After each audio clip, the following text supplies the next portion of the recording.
The state UIL track and field championships are this month, and when it's time for the girls 6A relay, Simone Eli reports look out for the Hightower Lady Hurricanes. Jaria Smith, Tyler Rose, Yvette Blanks, and Barexis Hawkins are used to life in the fast lane.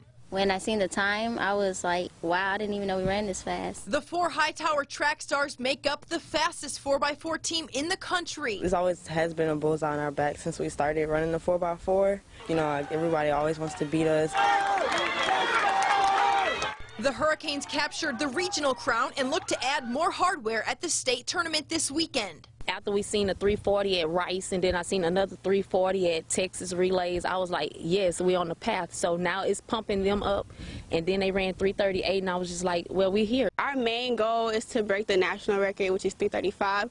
We're trying to run at 334. Sophomore Jaria Smith, the first leg and youngest of the group, looks to bring home gold in the Open 400 as well. It's getting closer. I'm very hyped and I'm pumped up, like, get in and go, run and get first place and break the state record. With the Hurricanes, Simone Eli, KPRC Channel 2 Sports.